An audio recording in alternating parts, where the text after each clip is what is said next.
الحمد لله وكفى وسلام على عباده الذين اصطفى أما بعد فأعوذ بالله من الشيطان الرجيم بسم الله الرحمن الرحيم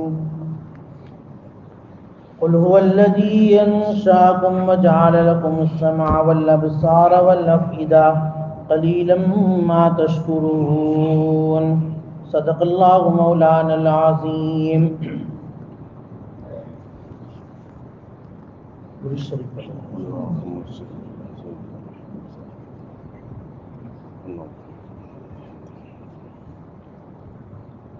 واجب الاحترام بزرگوں، قرآن کریم کی سایت مبارکہ میں اللہ تبارک و تعالی نبی کریم صلی اللہ علیہ وسلم کو خطاب کرتے ہوئے ارشاد فرماتے ہیں کہ نبی علیہ السلام آپ فرما دیجئے کہ اللہ وہ ذات ہے جس نے تم کو عدم سے وجود بخشا. انشاء کہتے ہیں وجود بخشنے کو، آدمی کچھ نہ ہو اور اس کو سب کچھ بناوے، وہ اللہ کی ذات ہے. انشاءکم، اللہ نے تم کو پیدا کیا.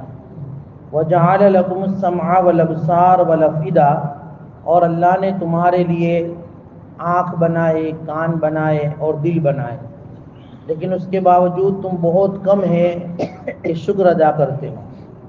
جب اللہ تعالیٰ نے وجود بخشا ہے تو پورا جسم اللہ ہی نے بنایا ہے، اور جسم کا ایک ایک عضو اللہ نے بنایا ہے، اور ایک ایک عضو اپنی جگہ پر بڑا قیمتی ہے. ایک ایک عضو کی آدمی جتنی بھی قدر کرے، شکر کرے، کم ہے. لیکن اللہ تبارک و تعالیٰ ناشکری کرنے پر اور ناشکری کے انسان کی جو حالات ہے اس کے اوپر شکایت کر رہے ہیں کہ اتنی ساری نعمتیں دینے کے باوجود بھی قلیلا ما تشکرون، تم میں بہت کم لوگ ہیں جو شکر ادا کرتے ہیں. معلوم ہوا کہ ایسے تو لوگ ہیں ہی دنیا میں، اگرچہ کم ہیں، لیکن اللہ کی نعمتوں کی شکر گزاری ان کی زبان پر ہمیشہ جاری ساری رہتی ہے. اللہ تعالیٰ کو اپنا شکر اور اپنا گن گانا، اپنی تعریف بہت پسند ہے. جو اللہ کی جتنی تعریف کرتا ہے، اللہ کا جتنا شکر ادا کرتا ہے، اللہ نے قرآن کریم ہی میں فرما دیا کہ ہم اس کی نعمتوں میں اضافہ کرتے ہیں. وَقَلِيلٌ مِّنْ عِبَادِيَ الشَّكُورُ بھی ایک جگہ فرمایا ہے کہ میرے بندوں میں بہت کم بندے ہیں جو شکر گزاری کرتے ہیں. اس لیے اللہ تعالیٰ کی نعمتوں کی ہم شکر گزاری کریں. آدمی سوچے، مراقبہ کرے روزانہ رات کو سوتے وقت کہ اللہ تبارک و تعالیٰ نے میرے تمام اعضاء کو صحیح سالم بنایا ہے. ورنہ دنیا میں کتنے لوگ ایسے ہیں جن کے ہاتھ نہیں، جن کے کان نہیں، جن کی جو ہے ٹانگیں نہیں، پیر نہیں، اور جن کی جو ہے ناک ہے لیکن قوت شامہ نہیں، کان ہے لیکن قوت سامع نہیں، آنکھ ہے لیکن قوت بصارت نہیں. یہ ساری چیزیں آدمی سوچے، اور پھر جب سوچے گا تو اپنے حقیقی مالک کا شکر دل سے نکلے گا اور الحمدللہ کہے گا اس ساری نعمتوں پر، تو اللہ تعالیٰ اس نعمت میں صحت کی نعمت ڈال دیں گے. ہاں کہ اللہ تیرا شکر ہے کہ تو نے ہاتھ دیے ہیں، پیر دیے ہیں، کان دیے ہیں، ناک دی ہے. یہ ساری نعمتوں کو سوچیں، اور ان تمام لوگ جو ان نعمتوں سے محروم ہیں اس کے بارے میں سوچیں کہ وہ کتنے پریشان ہوں گے. اللہ تیرا شکر ہے کہ تو نے مجھے ساری نعمتیں صحیح سالم عطا فرمائی. ویسے تو جو ہے پوری جسم کے اندر حواس خمسہ، 5 جو ہے ایسی چیزیں ہیں جو بہت ہی امپورٹنٹ ہیں. بھئی قوت حواس خمسہ میں سے 5 چیزوں میں ایک ہے سننے کی طاقت جس کو کان کہتے ہیں، ایک ہے دیکھنے کی طاقت جس کو آنکھ کہتے ہیں، ایک ہے سونگھنے کی طاقت جس کو ناک کہتے ہیں، اور ایک ہے چکھنے کی طاقت جس کو زبان کہتے ہیں، اور ایک ہے چھونے اور ٹٹولنے کی طاقت جس کو جو ہے ہم تمام اعضاء. بھئی تمام اعضاء سے آدمی چھو سکتا ہے، ٹٹول سکتا ہے، کسی چیز کو پرکھ سکتا ہے کہ یہ چیز نرم ہے کہ سخت ہے، یہ چیز جو ہے ہمارے لیے نافع ہے کہ مضر ہے، نفع بخش ہے کہ نقصان دہ ہے. یہ ٹٹولنے سے، چھونے سے بھی پتہ چلتا ہے. تو حواس خمسہ 5 ہیں، ایک چھونے کی، ایک سونگھنے کی، ایک سننے کی، ایک دیکھنے کی، ایک چکھنے کی. یہ 5 چیزیں جو ان اعضاء کے اندر ہو تو اعضاء اور انسان کا جسم کامل شمار ہوتا ہے. لیکن ان حواس خمسہ میں سے اللہ تعالیٰ نے دو چیزوں کو ذکر کیا ہے، ایک سننے کی طاقت کو اور ایک دیکھنے کی طاقت کو۔ یہ دو چیزوں کو اللہ نے ذکر کیا ہے، اور پھر آخر میں دل کو ذکر کیا ہے۔ دل تو ہے ہی مرکز انسانیت۔ علماء نے اور مفسرین نے لکھا ہے کہ دیکھو یہ پانچوں چیزیں بہت ہی امپورٹنٹ ہیں، اس کے بغیر تو جو ہے انسان کے لیے بہت ہی زیادہ دشواری ہوتی ہے، لیکن ان میں سے یہ دو چیزیں، سننے کی طاقت، دیکھنے کی طاقت، یہ دو چیزوں سے آدمی علوم کو حاصل کرتا ہے۔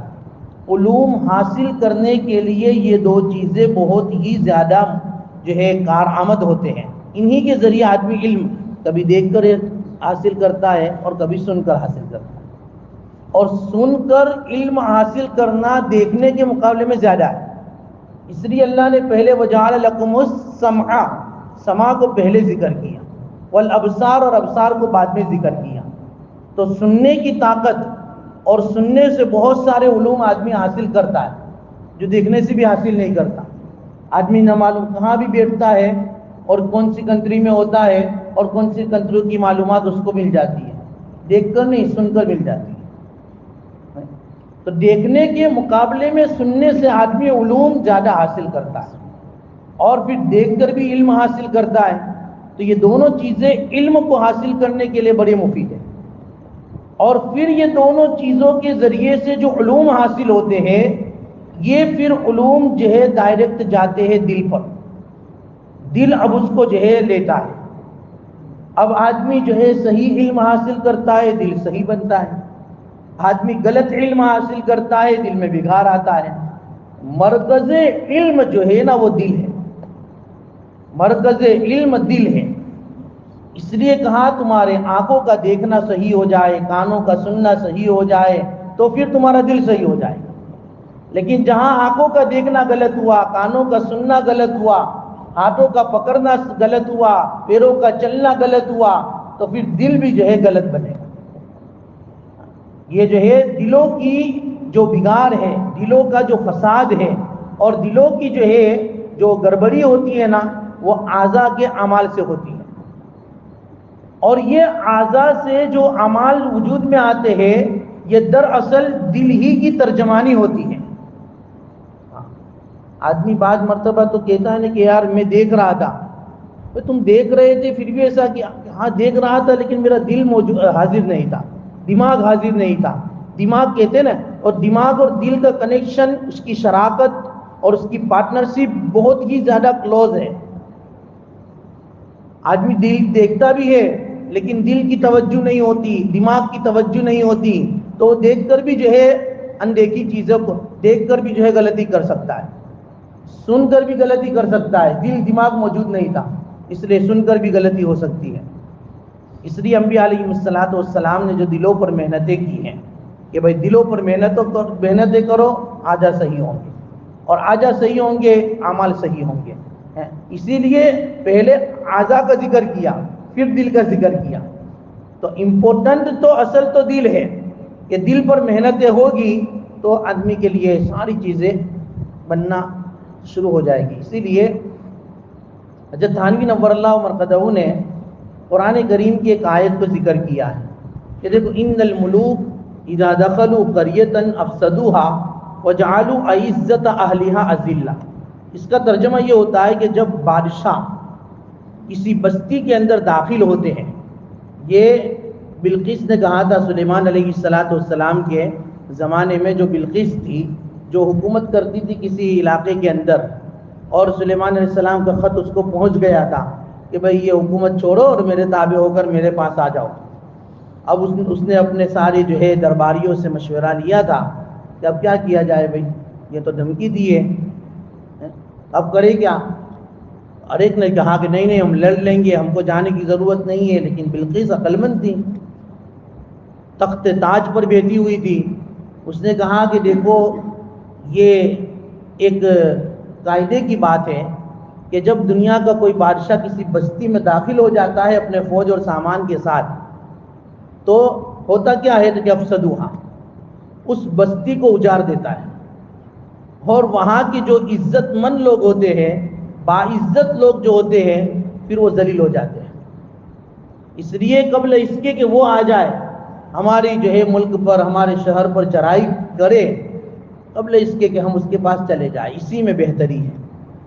اس آیت کریمہ کو لے کر حضرت تھانوی رحمۃ اللہ علیہ نے ایک عجیب تمثیل دی کہ دیکھو ملوک سے مراد اللہ سبحانہ و تعالیٰ کی ذات گرامی ہے. ان الملوک، ملوک سے مراد اللہ کی ذات گرامی، اللہ بادشاہوں کے بادشاہ ہے. قریہ سے مراد دل کی بستی ہے. افسدوہا سے مراد انقلاب ہے، چینجنگ. اور عزت اہلیہا سے مراد دنیا کی جو ہے عزت، دنیا کا معزز ہونا اور دنیا کا بہت بڑا ہونا جو دلوں میں ہم نے بٹھایا ہوا ہے، یہ ہے. اب ترجمہ حضرت تھانوی رحمۃ اللہ علیہ اس کا کرتے ہیں کہ جب اللہ سبحانہ و تعالی ان الملوک، جب اللہ سبحانہ و تعالی جب دلوں کی بستی میں سما جاتے ہیں، اللہ والے کہتے ہیں نا کہ دلوں میں اللہ اللہ کرو اور اللہ تعالیٰ کو بساؤ، اللہ تعالیٰ کی یاد دل میں ڈالو، تو کہتے ہیں جب اللہ تعالیٰ کی یاد دل میں سما جاتی ہے تو پھر ہوتا کیا ہے کہ افسدوہا، دلوں میں انقلاب آ جاتا ہے. اور جب دلوں میں انقلاب آتا ہے تو دلوں کے اندر جو دنیا معزز بنی ہوئی تھی وہ دنیا ذلیل ہو کر نکل جاتی ہے. دنیا ذلیل ہو کر نکل جاتی ہے کیونکہ دل میں اللہ آ گیا. اب جب دل میں اللہ آ گیا تو پھر اللہ اللہ کی باتیں اچھی لگے گی، اللہ اللہ کی جو ہے کہانیاں اچھی لگے گی، اللہ اللہ کی مجلس اچھی لگے گی. کوئی اللہ کا نام بھی لے گا تو بھی اس کو مزہ آئے گا. ہوتی رہے ثنا تیرے حسن و جمال کی. حضرت ابراہیم علیہ السلام ایک مرتبہ بکریوں کو چرا رہے تھے. بکریاں چرانے کے لیے ہر نبی نے بکریاں چرائی. ریور تھا بکریوں کا پورا پورا، لے کر جا رہے تھے. ایک آدمی ان کے پاس سے جو ہے گزرا اور اس نے جو ہے یہ کلمات پڑھے، سبحان ذی الملک والملکوت، سبحان ذی العزت والعظمت والہیبت والقدرت والکبریاء والجبروت. جب یہ کلمات پڑھے جس میں اللہ کی ثنا ہے، تعریف ہے، حضرت ابراہیم علیہ السلام مچل گئے. دیکھو جب اللہ دل میں ہوتا ہے نا تو اللہ کی باتیں بہت اچھی لگتی ہیں. آدمی ڈھونڈتا ہے ایسی مجلس سے کہ کہاں اللہ کے تذکرے ہو اور میں وہاں جا کر بیٹھ جاؤں، وہاں دل کو سکون مل جاتا ہے. ہوتی رہے ثنا تیرے حسن و جمال کی، شاعر کہتا ہے بس یہ سنتا رہوں تیری حسن جمال کو اور تیری تعریفوں کو اور تیری بڑائی کو. بس حضرت ابراہیم علیہ السلام نے جب اللہ کی ثنا، اللہ کی حمد، اللہ کی تسبیح سنی، مچل گئے. فوراً اس آدمی کے پاس گئے اور کہا کہ حضرت آپ نے ابھی کیا ارشاد فرمایا اور کیا الفاظ آپ نے ابھی بولے، پھر واپس ایک مرتبہ اور سنا دیجئے. اس نے کہا حضرت نے سنا دیتے ہیں، کیا دو گے کیا؟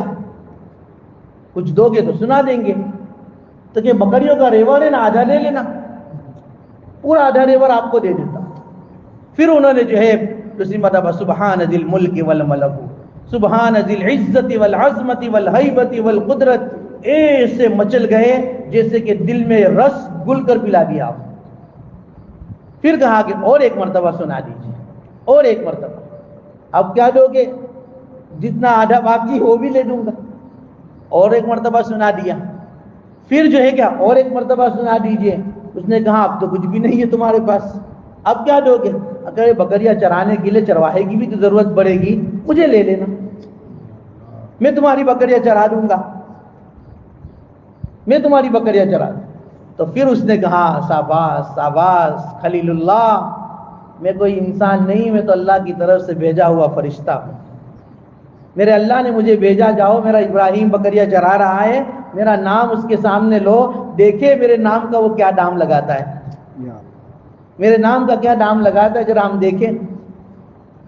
دیکھو جب دل بدلتا ہے اور دلوں میں خدا سماتا ہے، آج دل کی دنیا بدل جاتی ہے. اللہ کے نبی صلی اللہ علیہ وسلم نے صحابہ کی دلوں کو جو بدلا تھا، کیسی چینجنگ آئی تھی دنیا، دل کی دنیا میں کیسے چینجنگ آئی تھی بھائی. یہ بہت سالوں کے بعد بدلتا ہے، بہت محنتوں کے بعد بدلتا ہے، بہت جو ہے مجاہدے کرنے پڑتے ہیں تب یہ دل بدلتا ہے. ورنہ دل تو جو ہے دل ہے بھائی، بہت نازک چیز ہے، بہت نازک چیز ہے. حضرت ابو بکر صدیق رضی اللہ تعالیٰ عنہ غزوہ تبوک کے موقع پر یہ سارے واقعات ہم نے سنے ہوئے ہیں. اللہ کی طرف سے اللہ کے نبی صلی اللہ علیہ وسلم نے اعلان کیا ہے غزوہ تبوک میں جانا ہے, جس کے بعد جو لے آؤ. لائے تھے کہ نہیں؟ سب لے آئے, سب کچھ لا کر حاضر کر دیا, یہاں تک کہ گھر کی جھاڑو لگا کر وہاں کا جو ہے چمٹا, توا اور چمچ بھی لا کر رکھ دی. لو, حضرت عمر آدھا سامان لے آئے, یہ پورا سامان لائے, آدھا لے آئے, دل میں تھا کہ آج بھر جاؤں گا ابو بکر سے. عمل میں ہو, دنیا میں نہیں. وہ دنیا کی کمپٹیشن کرتے ہی نہیں, عمل میں کرتے تھے, عمل میں ریس لگاتے تھے. صحابہ کی عادت تھی. ہمارا بالکل الٹا معاملہ ہے, ہم دنیا میں ریس لگاتے ہیں جو بالکل ہی ناپسندیدہ ہے. اور صحابہ کی حالت تھی کہ وہ دنیا کے اندر, دین کے اندر, اعمال کے اندر ریس لگاتے تھے. حضرت عمر دیکھا تو یہاں تو سب لے کر آ گئے, گھر کی چمچ بھی نہیں چھوڑی, توا بھی نہیں چھوڑا, چمٹا بھی نہیں چھوڑا, آدھا لا کے رکھ دیا. ابو بکر ابو بکر نے پورا لا کر رکھ دیا, حضرت عمر نے آدھا لا کر رکھ دیا. حضرت عثمان تو 600 گھوڑے لے کر آئے تھے, 600 اونٹ لے کر آئے تھے, سامان سے لدے ہوئے, اور اس کے ساتھ ساتھ 1000 دینار, نہیں درہم, دینار, سونے کے سکے اپنے آستینوں میں لے کر آئے تھے. اور اللہ کے نبی صلی اللہ علیہ وسلم بیٹھے ہوئے تھے, آپ کی گود میں لا کر رکھ دیے. لو اللہ کے, وہ 600 جو ہے اونٹ سامان سے لدے ہوئے ہیں, 1000 دینار ہے, اور لا کر حضرت نبی کریم صلی اللہ علیہ وسلم کی گود میں ہے. حضرت نبی کریم صلی اللہ علیہ وسلم وہ سونے کی جو ہے دیناروں کو الٹ پلٹ رہے ہیں ایسے جو ہے, اور کہے عثمان عثمان عثمان, آج کے بعد کوئی بھی عمل کرے جنت واجب ہے, جنت واجب ہے. اگر کچھ بھی نہیں کرے گا میرا عثمان تب بھی جنت واجب ہے. ایک حدیث میں تھے کہ کوئی بھی گناہ بھی کرے گا تب بھی جنت واجب ہے. ایک جب وجد ہوتا ہے نا, اللہ کی طرف سے کہ الہام تھا, وہی تھی, اور وہ کیفیت ایسی تھی, بہت ہی تنگی کا وقت تھا. سارے لوگ صحابہ کرام رضوان اللہ اجمعین کی کھجوروں کے پکنے کا زمانہ تھا, کسی کے پاس کیس نہیں تھا, ہر ایک کی سیزن میں اپنا اپنا مال, اپنی مودی اپنی جو ہے باغات میں لگائے ہوئے تھی. کسی کے پاس کچھ نہیں تھا. جیسا آتا نا, میں دسمبر سے پہلے سب خالی, یہ کہاں آئے تھے, سب میں بھر دیا مال. اب ایسے موقع پر اگر کوئی چنڈے والا آئے تو ابھی کہاں ہے, جو ہو سب جنوری میں, ابھی تو سب لگا دیا ہے. ایسے موقع پر صحابہ نے اپنے پاس جو تھا سب لگایا, کیونکہ اس وقت مال کی ضرورت تھی اور کسی کے پاس مال تھا نہیں. حضرت نبی علیہ السلام اتنے خوش. جب دنیا, دل کی دنیا جب بدلی ہے, صحابہ کی حالت یہ ہو گئی ہے کہ سب کچھ لا کر رکھ دیا ہے, اور جب دل کی دنیا بگڑی ہوئی تھی, صحابہ کی حالت کو دیکھیے.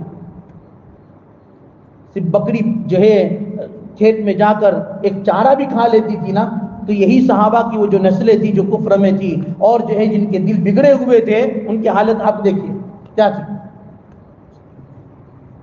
دل جب بدلتا ہے اور دل کی دنیا بدلتی ہے, اعمال کے اندر کتنی جو ہے وزنیں آتی ہیں. کیونکہ دل یہ مرکز ہے, مرکز ایمان کا مرکز, محبت کا مرکز, اور یہی دل مرکز ہے کفر کا بھی, شرک کا بھی, عداوت کا بھی, بغض کا بھی. اگر یہ چیزیں نکلے گی تو پھر یہ چیزیں ہوگی, اور یہ چیزیں نہیں ہوگی تو یہ چیزیں ہوگی. دونوں چیزیں ہیں. دل کا بگڑنا سہل سہی بسنا کھیل نہیں بھائی. شاعر کہتا ہے کہ دل کا بگڑنا سہل سہی, سہل کا معنی آسان, دل بگڑ بہت جلدی جاتا ہے. دل کا بگڑنا سہل سہی بسنا کھیل نہیں بھائی, بستی بسنا کھیل نہیں, بستے بستے بستی ہے. یہ ایسے نہیں بس جاتی ہے بستی, بستی کو بسنے میں بھی بہت سال گزر جاتے ہیں. اسی طرح دل کو بدلنے میں اور دل کو بسنے میں اور دل کے جو ہے بننے میں بھی کئی مدتیں گزرتی ہیں, اس کے بعد دل بنتا ہے. اور جب دل بنتا ہے جیسے صحابہ کا بنا کہ جو صحابہ ایک دوسرے کے خون کے پیاسے تھے, جو صحابہ ایک دوسرے کے جو ہے بالکل دشمن تھے, وہ ایسے دوست بنے کہ اس کی مثال کوئی پیش نہیں کر سکتا. یرموک کی جو ہے لڑائی میں حضرت ابو جہم بن حذیفہ رضی اللہ تعالیٰ عنہ فرماتے ہیں کہ میں اپنے چچا زاد بھائی کی تلاش میں نکلا. ہم فضائل اعمال میں قصہ بارہا سنتے ہیں. ابو جہم بن حذیفہ کہتے ہیں میں یرموک کی لڑائی میں اپنے چچا زاد بھائی کو تلاش کرنے کے لیے نکلا. ہاتھ میں مشق بھی لے لی پانی کی, چلو بھائی جو ہے اگر پیاسا ہوگا تو پانی پلا دوں گا. اب تلاش کرتے کرتے نکلا تو میرا بھائی مل گیا مجھے, لیکن بالکل نزا کی حالت تھی, بالکل نزا کی حالت, تکلیف میں تھا. گیا پانی کے بھائی پانی پانی پانی پکار رہا تھا. میں نے پانی دیا. جب پانی دیا ابھی پانی پینے کے قریب تھا کہ قریب سے آواز آئی پانی پانی. میرے بھائی نے اشارہ کر دیا کہ جاؤ پہلے اس کو پلا دو. اب میں وہاں گیا, ہشام بن ابی العاص تھے وہ, میں نے دیکھا ہشام بن ابی العاص وہ پانی کر, تو میں گیا ان کو پانی پلا رہا تھا. ابھی پانی پینے کیا تو وہاں دوسرے قریب سے آواز آئی پانی پانی. انہوں نے اشارہ کر دیا جاؤ پہلے ان کو پلا دو. مر رہے, نزا کی حالت ہے. آخری گھونٹ کی جو ہے فکر ہے کہ بھئی یہ گھونٹ اگر نہیں پیوں گا تو جان آ جائے گی, موت آ جائے گی, لیکن اپنے بھائی کی فکر ہے. جاؤ. حضرت ابو جہم بن حذیفہ کہتے ہیں میں جب وہاں گیا ان کا انتقال ہو گیا. پھر میں جو ہے ہشام بن ابی العاص کے پاس آیا کہ چلو اب ان کو پلا دو, ان کا بھی انتقال ہو گیا. پھر ان کے پاس آیا اپنے چچا زاد بھائی کے پاس, میرے چچا زاد بھائی نے بھی جان دے دی تھی, ان کا بھی انتقال ہو چکا تھا.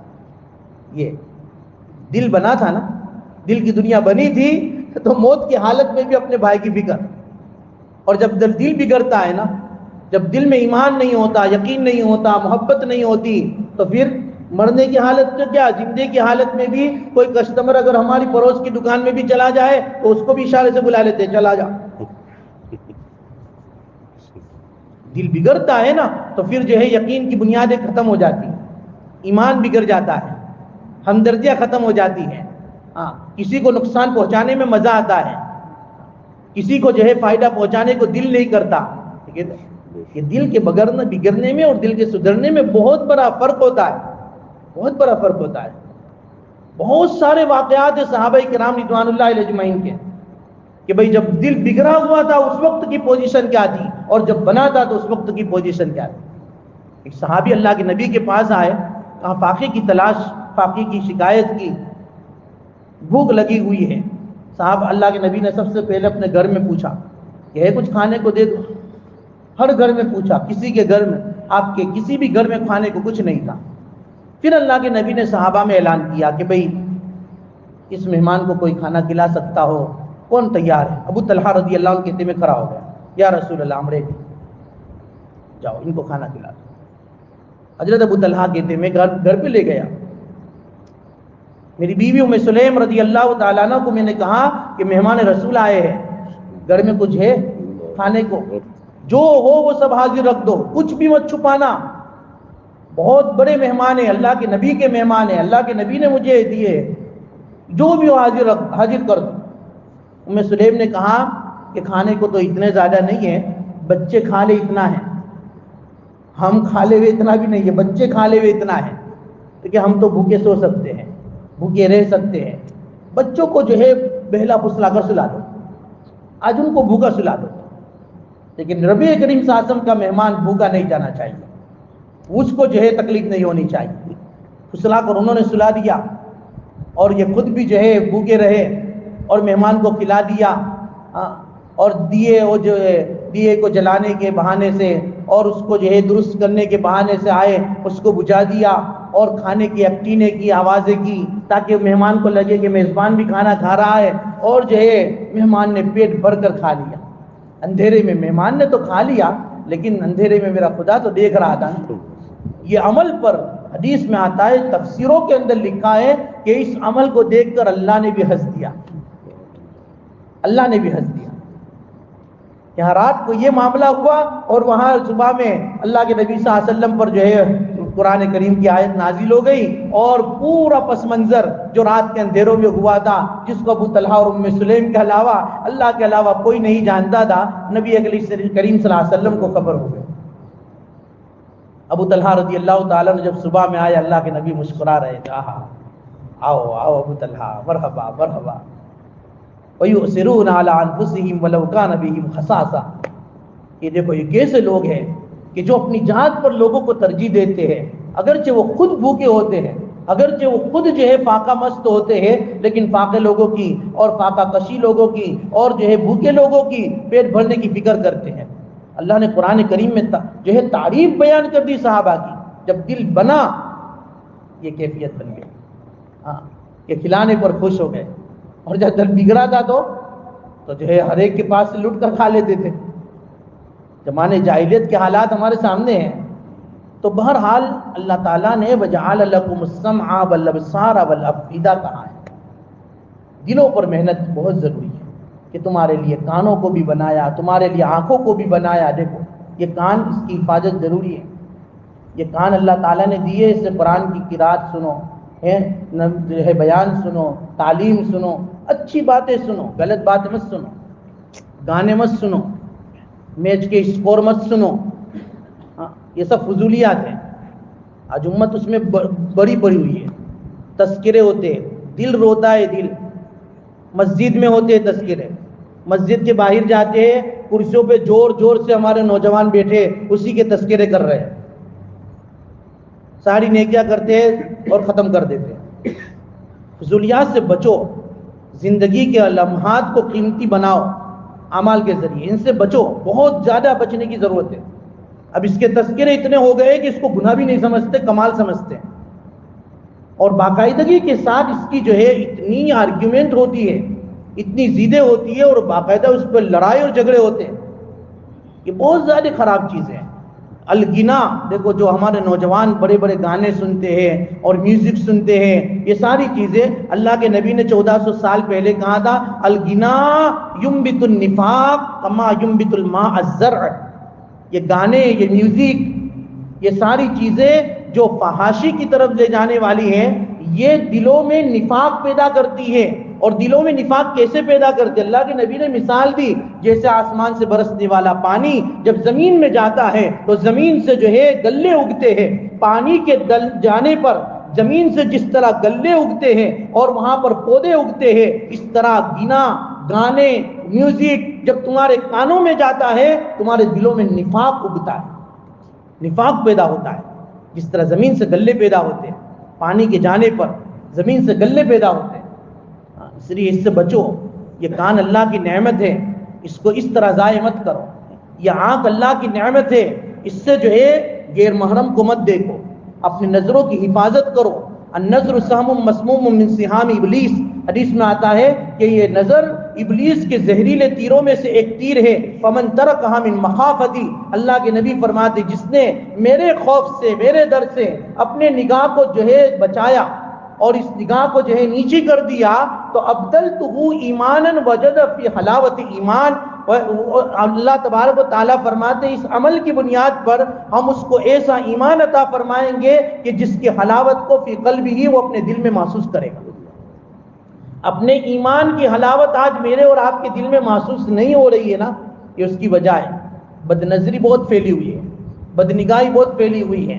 ہاں، بازاروں میں بھی، شاپ اور دکانوں میں بھی، اور گھروں میں بیٹھ کر موبائلوں میں بھی، تنہائیوں میں بھی آدمی نہ جانے کیسی کیسی تصاویر دیکھ لیتا ہے، کیسے کیسے فوٹوز دیکھ لیتا ہے جو اپنے ایمان کو ختم کر دیتے ہیں۔ اب اپنے اللہ کے خوف سے جو آدمی اپنی نگاہ کو بچا لے گا، نگاہ کو بچا لے گا، اللہ تبارک و تعالیٰ فرماتے، نبی کریم صلی اللہ علیہ وسلم نے ارشاد فرمایا کہ اس کے بدلے میں اللہ اس کو ایمان دیں گے، اور ایسا ایمان دیں گے کہ اس کی حلاوت اپنے دل میں محسوس کرے گا۔ اور ایک حدیث میں ہے کہ آدمی جب اپنی نگاہوں کی حفاظت کرے گا، اور حفاظت نگاہ کرو، اللہ کے نبی نے کہا کہ نگاہ کی حفاظت کرو، اور نگاہ کی حفاظت نہ کرنے سے اپنے آپ کو بچاؤ، کہیں ایسا نہ ہو کہ اس کے جو ہے اس کی احتیاط نہ کرنے پر اللہ تبارک و تعالیٰ تمہارے چہرے کے نوروں کو، تمہارے چہرے کے نور کو ختم کر دے، تمہارے چہرے کے نور کو ختم کر دے۔ اس لیے اللہ کے نبی صلی اللہ علیہ وسلم نے بڑی جو ہے اس کی وعید بیان فرمائی ہے کہ آنکھ اللہ کی نعمت ہے، اس کو صحیح استعمال کرو، قرآن کی تلاوت میں اس کو استعمال کرو، اللہ تبارک و تعالیٰ کی جو ہے اذکار جو ہے اس کو دیکھ کر پڑھنے میں استعمال کرو۔ یہ ساری چیزیں آنکھوں کے استعمال کر، اگر اس کا غلط استعمال کیا تو وہ بھی بھگتان۔ اور یہ افئدہ، دل جو ہے کہ بھئی دیکھو یہاں پر ایک پوائنٹ کی بات مفسرین نے لکھی ہے کہ کان کا تو جو ہے واحد صیغہ استعمال کیا ہے، لیکن ابصار اور افئدہ کا جمع کا صیغہ استعمال کیا ہے۔ بصر کا معنی آنکھ ہوتی ہے، اس کی جمع ابصار ہے، اور جو ہے افئدہ یہ دل ہے، دل یہ بھی جمع ہے، تو یہاں پر دل اور آنکھوں کو جمع کا صیغہ استعمال کرنے کی وجہ یہ ہے کہ آنکھوں سے آدمی بہت ساری چیزیں دیکھتا ہے، اور دلوں میں بہت سارے خیالات سوچتا ہے، بہت سارے پلاننگ بناتا ہے دلوں سے کہ ساری چیزوں کو ختم کرو، اور ایک اللہ کا دل، اللہ کی محبت دلوں میں پیدا کرو۔ جب دلوں میں خدا کی محبت آئے گی تو پھر جو ہے پورے جسم میں چینجنگ آئے گی۔ ہاں، الا ان فی الجسد مضغہ، کہ جسم میں ایک گوشت کا لوتھڑا ہے، اذا صلح صلح الجسد کلہ، جب وہ صحیح ہو گیا سارا جسم صحیح، اور وہ بگڑ گیا واذا فسدت فسد الجسد کلہ، سارا دل بگڑ جائے گا، سارا دل بگڑ جائے گا۔ اس لیے دل کو بنانے کی ضرورت ہے، اور دل کی بہت ساری قسمیں بھی ہیں، انشاءاللہ تعالی آئندہ اتوار کو اس کو بیان کریں گے، اور دل کی جو ہے جو بننے کی اور دل کو بنانے کی جو بزرگان دین نے اس کی ترتیبیں بیان کی ہیں وہ بھی انشاءاللہ تعالی مختصر طور پر بیان کریں گے۔ اللہ تعالی ہمارے دلوں کو منور بنائے، ہمارے دلوں کو روشن بنائے، دلوں میں اللہ تعالیٰ کی محبت اللہ تعالیٰ پیدا فرمائے۔ بسم اللہ الرحمن الرحیم، الحمد للہ رب العالمین، والعاقبۃ للمتقین، والصلاة والسلام علی سید الانبیاء والمرسلین، اللہم لک الحمد کما ینبغی لجلال وجہک وعظیم سلطانک، یا حی یا قیوم برحمتک نستغیث، اصلح لنا شأننا کلہ ولا تکلنا الی انفسنا طرفۃ عین ولا تنزع منا صالح ما آتیتنا۔ الہ العالمین ہمارے گناہوں کو معاف فرما، خطاؤں سے درگزر فرما، سیئات کو حسنات سے مبدل فرما۔ اے پیارے اللہ ہمارے مل بیٹھنے کو بے انتہا قبول فرما، اے اللہ قبول فرما، ساری نعمتوں کی قدردانی کی توفیق عطا فرما، خصوصاً اے اللہ جو نعمتوں کا تذکرہ اپنے قرآن کریم میں اور آج کی اس آیت مبارکہ میں کیا ہے، اپنی آنکھوں کی، اپنے کانوں کی، اپنے دلوں کی حفاظت کی، اے اللہ ہمیں سعادت اور توفیق عطا فرما۔ اور آج تک اے اللہ ان کانوں کو، آنکھوں کو، دلوں کو، ہاتھوں کو، اے اللہ چہرے کو، اے اللہ جو آپ کی جو ہے نافرمانی میں استعمال کیا ہے، اے پیارے اللہ اسے معاف فرما، اے اللہ اسے معاف فرما، اے اللہ اسے معاف فرما، اے اللہ رحم کا، کرم کا، عافیت کا، آسانی کا معاملہ فرما، ہمارے نوجوانوں کی حفاظت فرما، نوجوانوں کے خیالات کی حفاظت فرما، ان کے دل و دماغ کی حفاظت فرما، ان کی آنکھوں کی، کانوں کی، دلوں کی حفاظت فرما، اے پیارے اللہ، اے پیارے اللہ ایمان کامل کی دولت سے مالا مال فرما، تیری محبت ہمارے دلوں میں پیدا فرما، تیرے نبی کی محبت دلوں میں پیدا فرما، اس کے طریقوں کی محبت ہمارے دلوں میں پیدا فرما۔ اے اللہ پیارے حبیب علیہ السلام نے جتنی بھی خیر بھلائی کی دعائیں مانگی ہے، ساری نیک اور بھلائیاں اے اللہ ہمیں عطا فرما، اور جتنی شرور سے پناہ چاہیے اس سے پناہ عطا فرما، ہم میں بیماروں کو شفا عطا فرما، مرحوم ہو چکے ان کی مغفرت فرما، خصوصاً اے اللہ ہمارے مولانا عباس کے جو خالو اور ان کے جو ہے خسر جن کا ابھی چند روز پہلے انتقال ہوا، ان کی بھی بال بال مغفرت فرما، اے اللہ ان کے پسماندگان کو صبر جمیل عطا فرما، زندگی کے کیے جانے والے تمام حسنات کو قبول فرما، سیئات سے درگزر کا معاملہ فرما، اے پیارے اللہ ہماری دعاؤں کو محض اپنے فضل و کرم سے نبی کریم صلی اللہ علیہ وسلم کے صدقے طفیل میں قبول فرما۔